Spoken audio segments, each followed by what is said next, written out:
Менің атым Аружан. 24-темін. Алматыда жұмыс істеймін. Жартылай шығармашылық ортада жүрмін. Көп сөйлемейтін, бірақ ішкі жан дүниесі бос емес қызбын. Бір жыл бұрын Дастанмен таныстым. Өзі сымбатты, сабырлы, нағыз жігіт деген атқа лайық жан. Біз көп уақыт жүрдік. Мен оның отбасымен де таныстым. Бірінші рет үйіне барғанымда бәрі жылы қарсы алды. Ата-анасы да, қарындасы да. Бірақ мені бір жанар ерекше мазалады. Ол Дастанның інісі Әлшер. Әлшер менен бір жас кіші, университетте оқиды. Бір түрлі жұмбақ, әуелгеде жай ғана сыпайы еді. Бірақ уақыт өте келе мен оның маған деген көзқарасын сезе бастадым. Кейде ас үйде екеуміз ғана қалып қоямыз. Ол үндемей тұрып, маған тура қарайтын. Бір сәтке ғана, бірақ сол көзқараста менің ар ұжданыммен ойнайтын нәрсе бар еді. Мен неге диретем, неге ол маған жақындаса, менің тынысым өзгереді. Бір күні түнде отбасымен бірге демалыс үйіне бардық. Бір үй, бірнеше бөлме. Мен және Дастан бір бөлмеде. Әлшер көрші бөлмеде. Түнде Дастанның ұйқысы шап беріп кетті. Мен далаға шықтым, ауа жұтпақ болдым. Сол кезде арт жағымнан бір дауыс: "Ұйықтай алмай тұрсың ба?" деді. Бұл Әлшер еді. Ол да сыртқа шыққан екен. Біз біраз үнсіз тұрдық. Сосын ол: "Сен ерекше қызсың" деді. Мен үндемедім. "Кешір, мен сені бірінші көргеннен бастап өзімді тежей алмай келем. Бірақ бұл дұрыс емес екенін білемін. Бірақ мен артыма бұрылмадым. Жүрегім дүрсілдеп кетті. Қашуым керек еді, бірақ аяқтарым жерге қадалып қалды." Сол түнде бәрі бұзылды. Жуынатын бөлмеге су алуға кіріп едім. Арт жағымнан есік жабылды. Әлшер. Ол маған тым жақын келді. "Қаласаң шық кетейін" деді. Бірақ мен үндемедім. Оның ерні мойныма тигенде мен қарсы келген жоқпын. Бұл ақылмен қабылданған шешім емес. Бұл ішкі әлсіздік, тыйым салынғанды қалау. Ол мені сол жуынатын жерде сүйді. Тынысымыз араласты. Тек сол сәтте мен жүрегіммен қимылдамадым. Тәнім басым болды. Ертеңіне мен Дастанның көзіне тіке қарай алмадым. Құшақтағанда денем тырысып қалды. Әлшер де үндемеді. Бәрі бұрынғыдай кейіпте жүрді. Бірақ менің ішімде дауыл тұрды. Өзімнен жиіркендім. Бірақ қайтадан сол сәтті ойласам, жүрегім емес, тәнім сыздайтын. Бірнеше апта өткен соң Әлшер маған хабарлама жазды. "Сол түнді ұмытпа, сен мені сездің. Мен сенің шын қалағаның болармын, бірақ мен бауырымның көлеңкесінде қалам" деді. Мен телефонымды сөндірдім, бірақ ойымды өшіре алмадым. Бірде Дастан маған үйлену туралы сөз қозғады. Мен үндемедім. "Не болды саған? Соңғы кезде өзгеріп кеттің" деді. Мен "Мүмкін біз ерте бастаған шығармыз" деп қана жауап бердім.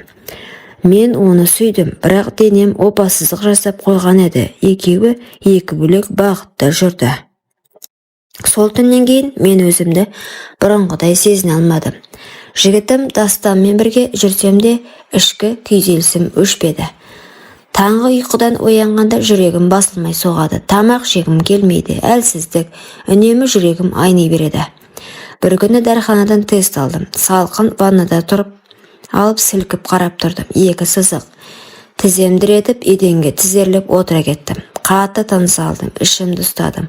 Құрсағымда бір жан бар, бірақ оның әкесі кім? Менің етекерім сол күннен кейін тоқтаған. Ал Дастанмен соңғы аптада бірге болмағанбыз. Көп есептедім. Қай күн, қай түн, қай сәт. Бәрі бір ғана күнге келіп тірелді. Сол тыйым салынған түнге. Менің құрсағымда Дастанның емес, Әлшердің қаны бар екенін жүрегім сезіп тұрды.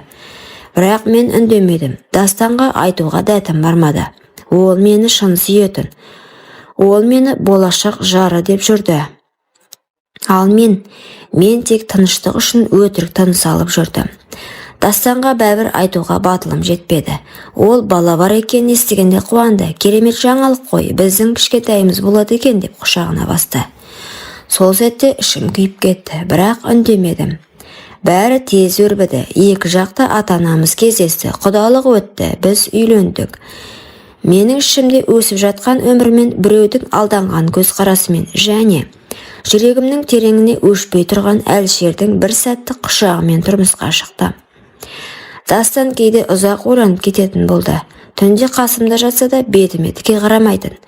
Мен сөйлегенде жымиғанмен күлкісіне сенім жоқ еді. Бір күні жай ғана сұрады: айтшы, сенде бәрі рас па? Мен шын әке болам ба? Тәнім тоңып кетті, аузым құрғап сөз таба алмадым. Иә дедім, бірақ даусым өзіме жат естілді. Ұл туды, аты Айбар. Көзін ашқанда сол қара көздер, сол тік қара шаш, сол танау. Дастан емес, нағыз Әлшер. Мен ешкімге ештеңе айтпадым, бірақ Дастан бәрін түсінді. Түннің бір уақытында Айбарды қолына алып тұрып, жайған айтты: сен енді өтірігімен өмір сүріп көр.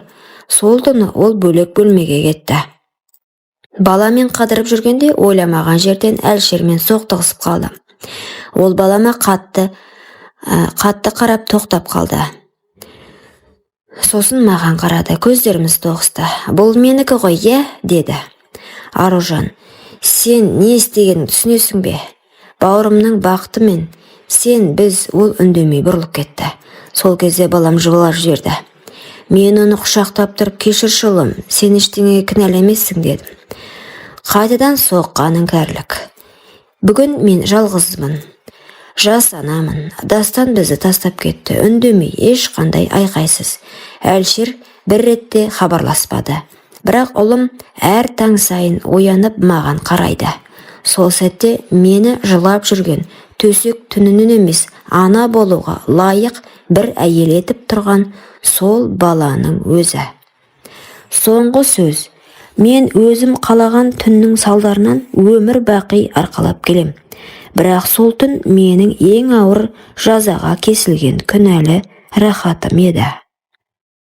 Құрметті оқырман, өмірден алынған шынайы оқиғалар ұнап жатса, лайк, комментарий жазып қолдап кетіңіздер. Арнама тіркелуді ұмытпаңыздар. Келесі кездескенше.